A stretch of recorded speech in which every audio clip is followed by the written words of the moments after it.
Hi everyone and welcome to Old Chums Geek Chat. I'm your host, Jay Tank, and joining me, as always, is our resident geek and master of the crappy cardboard costume cosplay, Colin. Kapla!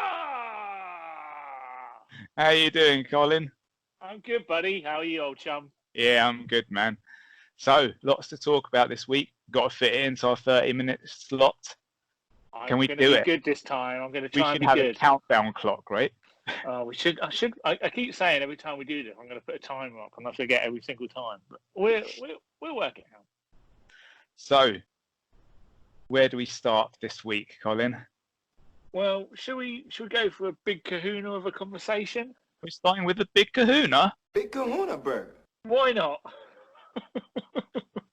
Okay, so this one is something that has been talked about for a little while recently on many forums, and some people are getting a bit sick of it, I know. But, you know, we're all Not me, my friend. stuck at home, aren't we, with COVID-19 lockdown Yeah. all over the world. And so, you know, a lot of these different streaming companies and movie companies have been putting out some of their movies for free. You're seeing, you know, musicians doing musical acts online for free and all that kind of stuff. And a lot of people have been asking for ages, the Snyder cut of Justice League. Now, the Snyder cut of Justice League is something that for a long time was a may or may not exist, and then he made a few hints that exist, and Jason Momoa said that he's actually seen it. And it's an unfinished movie, right? So, Yeah. you know, all the effects wouldn't be in there. Although apparently he would only need about $20 million to complete it, which potentially, you know, Warner Brothers could do. He's probably got that lying around under his mattress or something. But I thought that, I'm like, I'm sure you've got 20 million kicking around, right? But I mean, look, the DCU is not really a thing anymore, is it? I mean, we've got the new, as we spoke about last week, Robert Pattinson, Batman coming out. Yes, we've still got Gal Gadot, Batman. And we've got Ezra Miller strangling girls. So he's probably not going to be the Flash. So, you know, We've got Wonder Woman, though. Yeah, that's what I just said. We've got Gal Gadot as Wonder Woman, and Jason Momoa, as far as I'm aware, is still Aquaman. So, in these dark times, when we're all sat at home with not much to do, you know, should Warner Brothers put this out? Well, and if they do, should they put it out as it is, letting people watch it because people just want to see what happens, and with the understanding that it's in an unfinished state? Or should they put the money in? Now, they're not going to get that money back, but people like HBO with their streaming service, which I believe come under Warner Brothers anyway, have been putting out certain things. Max is the new Yeah. one. So that, but for free, they've put out, you know, old shows like The Sopranos, The Wire, numerous others. And people can just watch. It's good business, because if you start watching their stuff, at the end of it all, you're going to go, that HBO stuff's pretty good. I wouldn't mind getting that HBO Max, and they'll probably get a lot of subscribers from it. So should Warner Brothers put out a Snyder cut, finished or unfinished? Well, I mean, the rumours that were going around was that potentially they were going to use it for HBO Max, and it would be one of the big selling points for launching that service, so that had something slightly to rival, but compete with Disney Plus. So I hadn't heard that rumour. I think the nice thing would be, and I also heard this was a suggestion from Zack Snyder, was that they put it out unfinished, but ask the fans to complete it, kind of thing, and do some kind of competition, or do some kind of, or just let it out there and let everyone else, because there's a million geeks out there that love completing and remaster, with great skills. Yeah, I mean, like that perfect the remake of the Darth Vader Obi-Wan Kenobi scene. I mean, that is epic. You have to find a link for that to put in this, because that is so amazing. So, I'll drop the link underneath in the notes. Yeah, but or on the bar. Maybe on the bar. Again, like last week, there'd be nothing turning up here when I do this. But yeah, So I think the real opportunity is to let the fans do something. I mean, it would be great. I mean, I don't think they should put it out for any other reason than to let the fans out if they're not going to finish it. If they're going to finish it, I don't think they'll make any money by doing that. I can't see any sort of logical reason for doing it. You saying that you heard that Zack Snyder said about letting the fans do it. The question I had was like, as the creator himself, would he want an unfinished version to go out? Probably not. He's a bit of a strange one, isn't he? Well, I don't think most creators would want an unfinished version because they have their vision. Like for them to watch it, they know where they're going with it, so they're going to sit there and watch it, and they've got the ideas of how they're going to make it all look. But to put out an unfinished version for them, it's almost like if an artist was drawing one of the graphic novels behind you, but they didn't get around to finishing it, so they just put it out half finished. Would they want to do that? Again, it all depends on the motivation as to why they're putting it out. I mean, like I can imagine someone like George Lucas just shoving it out because obviously that was a big thing about Lucas. He would add to it. He would add to it. He'd find words to add. But I think he'd get it to a point where it's his vision, but like they might just need like someone put a background in or something like that. Do you know what I mean? But then I guess the risk is then you just get a load of like willies in the background.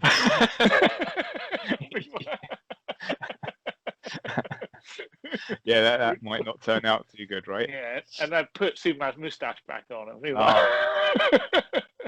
But you know what? I never really thought it looked that bad. People complain about it. No, like the way that they'd edited his mouth. I didn't think it looked that bad. For a film that much money, it didn't look that great. It didn't look that great, but before I saw the film, and I heard all the man, oh my god, it's terrible, and I was like, it's not that bad. It's not like the worst I've seen. I've seen worse than that. Really? Yeah. You thought it was that bad? No, I mean it wasn't that bad. I think the worst bit was the first scene, the done on the phone. Right. I thought that looked really pretty bad, but yeah. But it was okay. It didn't bother me that much. To be fair, the whole film was just a CGI fest anyway, so a lot of these nothing looked real. Issues you can get past. I mean, I don't know if you've watched The Irishman on Netflix, but in that they de-age Robert De Niro and also they give Robert De Niro blue eyes, right? But they're digital. And initially you're looking in, give me blue eyes, Jay. I haven't got those skills. But you're looking at it and going, there's something very wrong with this. But you quickly get past it and you're just like, okay, whatever. And you just watch the movie and get taken by story, right? So, yeah, I mean, okay, he had a funny lip. That was it. So you think that they should release it, but they should put the money in? No, I would. I mean, 20 million. I know at the moment it's hard for studios now, but 20 million to finish the movie off. I mean, it's not going to be considered the, I suppose, the canon version because the version that they released is the one that the studio wants to be the canon version, right? Yeah, I mean, just personally, I ain't that bothered about the Snyder Cut. If you're asking me, should they release it full stop?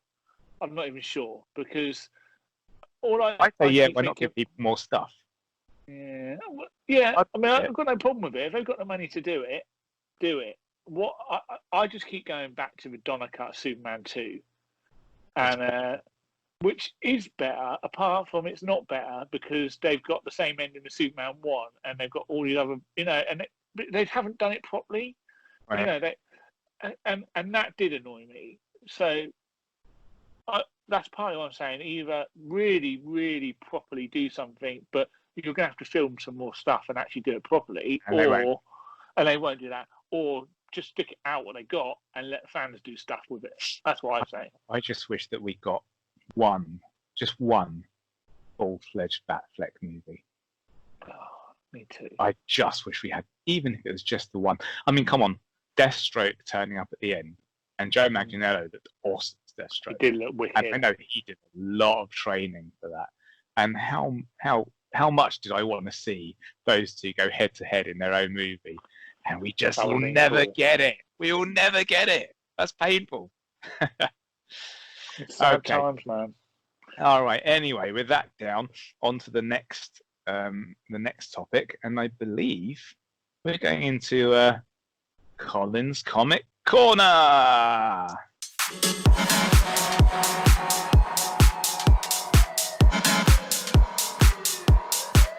Yeah. So, what have you got for us this week, Colin? Well, Jay, I have got a really good little selection for you here.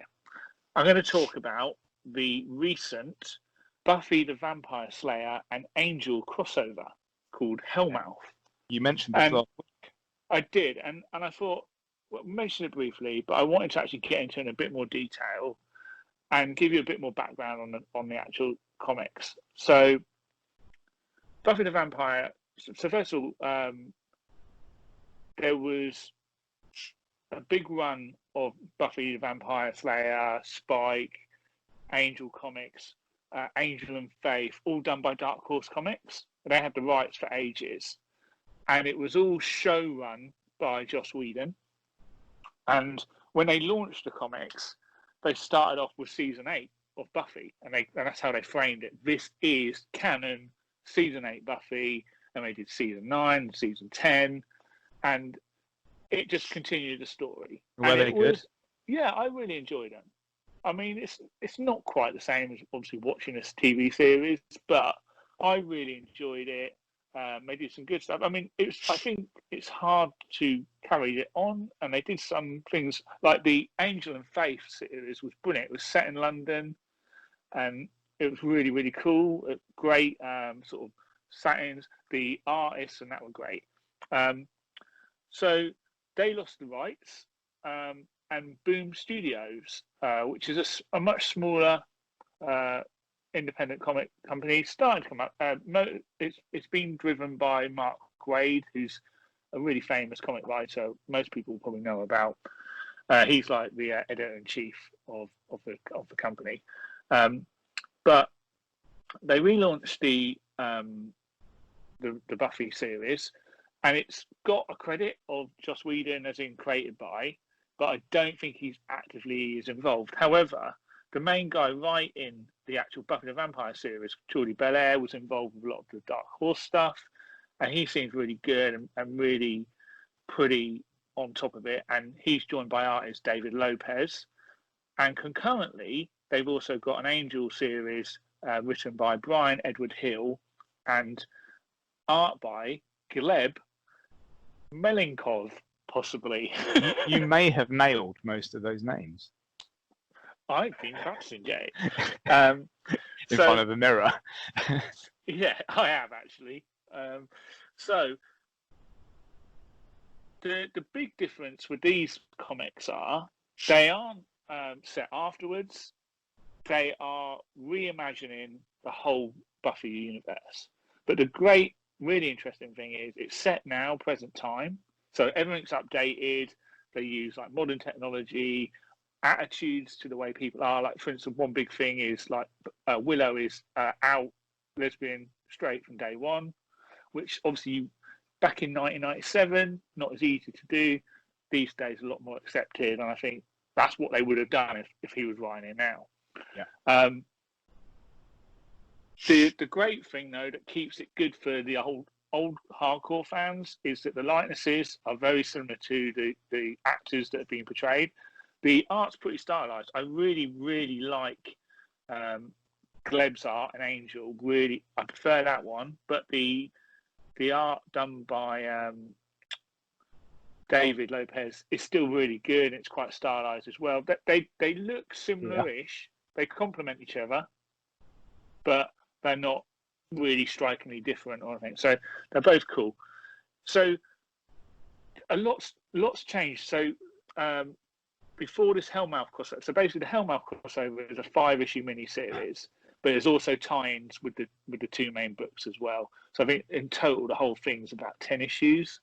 Right. I'm only halfway through it. I put my hands up, but I just thought it was worth probably talking about because, again, I know there's a lot of people in our Facebook group, the old Chums Geek Chat Facebook group, which are big fans of Buffy. And I just wanted to really highlight this because I think it is really worth people checking it out because what I really like is it's because I was also a bit concerned. Are they just going to tell the same old story, but just update it? But no, it's different enough. The story's going at a different pace. They're doing different things with the characters, but it still feels like the characters we knew and loved.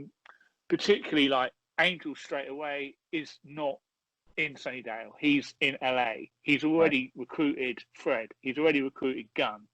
They're both slightly different, and they are. Fred's quite a lot different. She wasn't stuck on a portal world like she was in the TV series. She was in an insane asylum. Gun is much cooler and much more relevant. He's got like social media stuff, and that's how Angel's found him. Lilith is playing a big part in driving the story in the Angel book, which is again different. With the Buffy, again, some big changes really quick. Like it's still set in the school. She's still 16, but Willow, like I say, is already practicing magic. She's already she's already practicing magic. Yeah, okay. She started practicing magic. Because didn't she discover it in the original story? She discovered it as they went on, right? Yeah, by about season 3, I think she really started becoming. Like, is it better to have them all with their powers right from the beginning, or like does it sort of take away from that little journey that they go on? Well, it's moving. I think because we know that's the character, I think it's probably the right choice. Because at the end of the day, if you just sit there waiting for 10 issues for her to, because also again you've got to remember, comics and TV series go at a very different pace. Of course, yeah. So you get 1 issue per month. So whereas a TV series you get 20 in 3 months. So it's much different. But big standout differences really are that Xander so Drusilla and Spike are in it from day one, and Drusilla's the big bad. Right. I always liked her. Yeah, she's brilliant. Spike is already starting to come. He's very much seen as like a neither good or bad. And Drusilla attacks Xander and makes him a vampire. Oh. But Willow manages to bring him back to a half vampire, but only by giving up part of her soul. So, and this is just a setup before the actual Hellmouth storyline. This actually sounds really good. Yeah, it is really good. And also Robin. You remember Robin from the last season, the headmaster who was the son of a slayer? Well, he's in it, but he's in it as a kid. And he's someone that Buffy's sort of flirting with, and are they going to get together? And obviously Angel's just turns up in this Hellmouth. So our first meeting is this issue before Hellmouth. Right. And again, I'm not going to get into the actual Hellmouth story, apart from it's about basically opening the Hellmouth, which is under the school. Drusilla is the one trying to open it. There's some big bad, which I'm assuming is going to be the master, but it might not be. That's lurking behind. It up, yeah. Lilith's got something to do with it. But to start the whole thing, Drusilla had to stab Spike in the heart. So it's honestly it's a great, and I'm trying not to tell you what's happening in the actual book because I want you guys to go and look at it. And it's available on Comixology. It's available. I can tell by your enthusiasm though that you really highly recommend this one. Like you seem really pumped about it. Yeah, I mean, look, it's modern. It seems fresh. It's a bit like obviously I do the Marvel Mix podcast, and Paul and I get excited about things like Camilla Khan and Miles Morales, and a lot of the books there where they've got young, fresh writers telling stories that actually feel like these are real kids. Right. And I mean, I don't know who these writers are. I don't know their backgrounds, but this seems fresh and it seems like a good take. So I think it's really, I really would recommend just giving it a try. Awesome. Hey, if we were rating it, how many kahuna burgers would you give this? Well, it is a tasty burger, so I would give it 4 tasty burgers out of 5.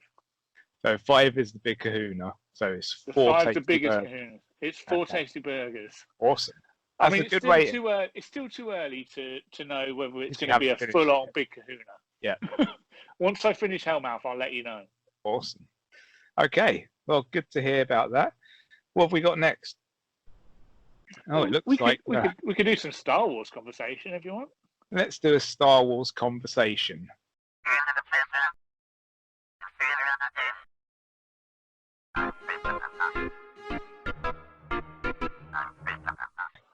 God, we're seamless. Just seamless. Well, look, I've got more a couple of comments rather than I ain't got a lot to say on Star Wars, Jay. Okay. I don't know if you have, but a few things that I've noticed over the past couple of days. Mm-hmm. First of all, the big thing is obviously we've got Star Wars Day coming up soon. Oh, May Yes. the 4th be with you. I don't know that much is going to be happening on that day. Well, yeah, I could say normally it's a good opportunity to do for comic shops to do stuff, and there's normally a load of cosplayers and with different legions and the 501st and Joker Squad and all the great squads that are local to here. There's a central cosplay group. There's loads of good ones in the area that I live, and they normally do lots of stuff. Yeah. So they normally have a great opportunity to do stuff. So I guess we're not going to get that. Pardon me. But what we are... They're all wearing masks, so they might... Well, that's fine, you know. Yeah. You know, it's just all the You have like all these around stormtroopers 2 meters apart, or whatever it is.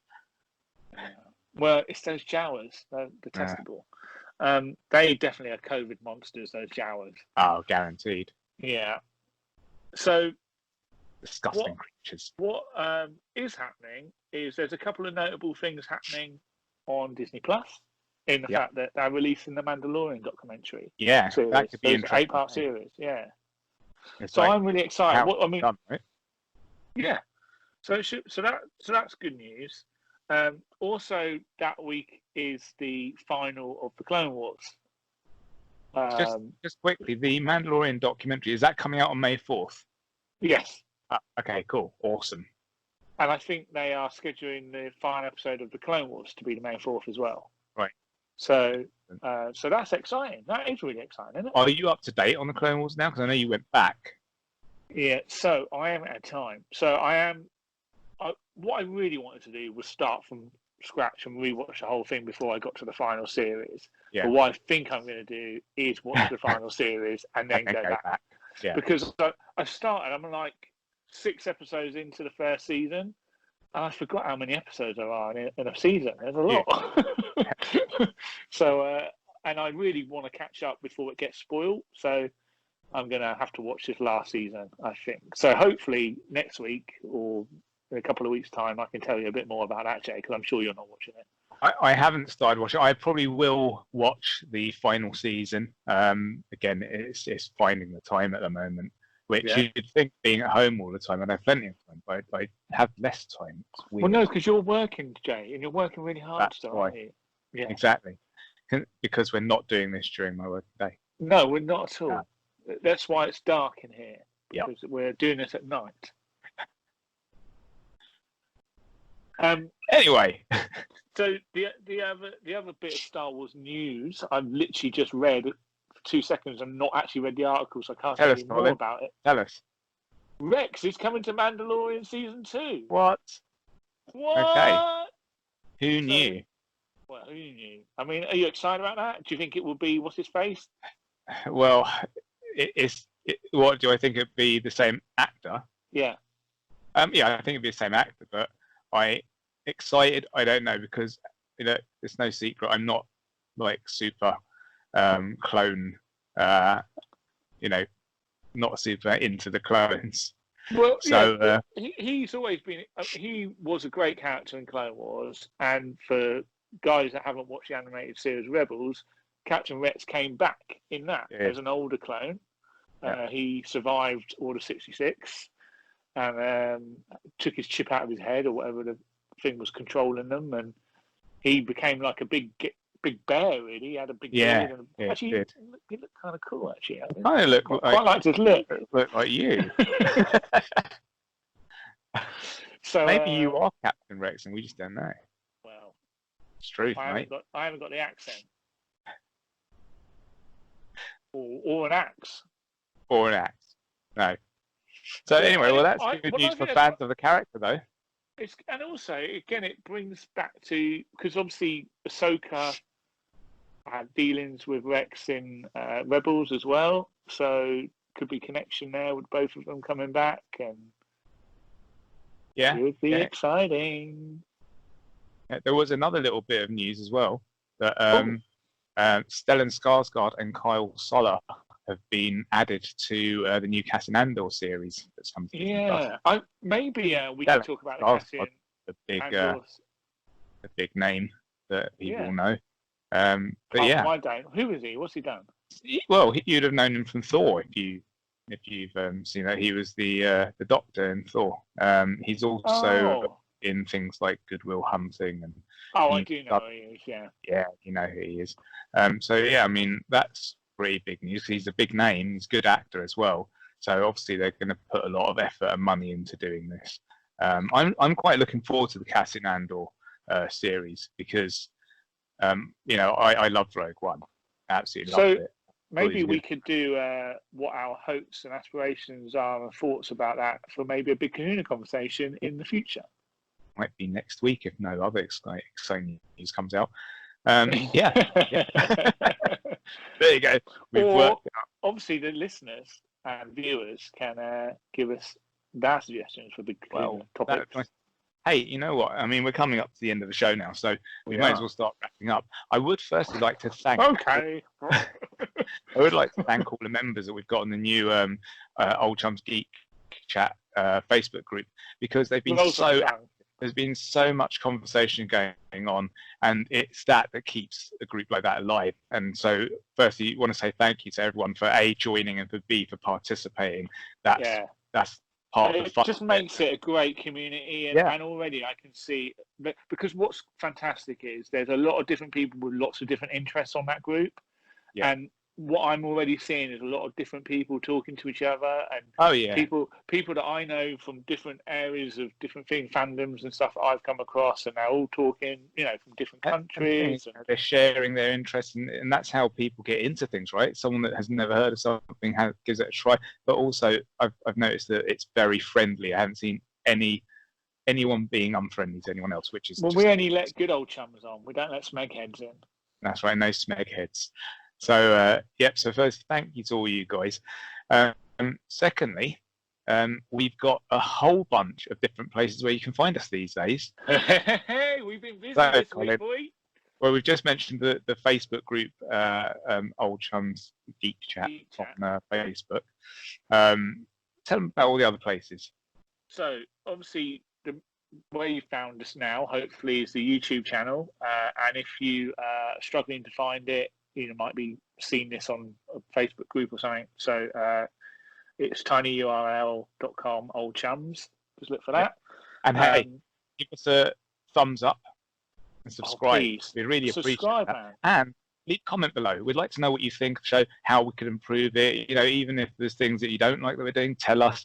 And maybe suggest something you'd like to hear us talk about. We'll try and get that involved in one of our conversations. Yeah, and what I'd love is for people, if they've got things they're passionate about, maybe they could record something, a video or something, we can slice it in, or if people want to come on the show, let us know. If you've got something important, something you want to tell us about, let us know and we'll see if we can get you on. Send us a video, we'll do that, or you can come on the show. We're going to start doing that with the people in the group, start integrating you, see if anyone wants to join in the conversation with us. We'll have a 3-way chat going on. Make it all interactive. Yeah, we'll double team you. The other way you can get in touch is Instagram, which is at Old Chums Geek Chat, and email oldchumsgeekchat@gmail.com. So if you're really old school and you want to write a massive letter to us, telling us all the brilliant things about our fantastic podcast and nothing that's terrible and rubbish about it, send us an email. But also, we could read them out if there's any things that people want to bring up as topics. We'll read them out on the show and maybe we'll discuss them. Yeah. Oh, we've also got Twitter. Which I forgot to write down what it is, but I think it's Old Chums Geek Chat. I'm hoping. It might just be Old Chums. I don't know. Well, we'll find out, and maybe I'll put that on the bar. Put that on the bar, dude. That's what that bar's waiting for. It's waiting for our Twitter handle. Oh, one last place to tell where you can go. If you can't be asked to look for us on YouTube, go to TaylorNetworkOfPodcasts.com. The fantastic network of podcasts where you can get millions of different podcasts. The website's great. It's got loads of news on it. And it's also got this YouTube channel embedded into it. So every new episode will go straight onto there as well. Awesome. So easy to enable. So yeah, TaylorNetwork podcast. We've been with them for quite a long time. So, please go Got check some them out. good old buddies on there and some great podcasts on that Definitely. feed. So, Colin, where else can people find you? Well, if people want to find me, they can find me on Instagram at Crappy Cardboard Cosplay, or you can get me at Captain Colin on Twitter. And you can find me on Instagram at SpartanX1 or on Twitter at 1933 Eagles. And so that's it. Episode 2 down. We haven't come up with a sign-off yet. Why did we do that? Because we're too cool, and there's so many good things.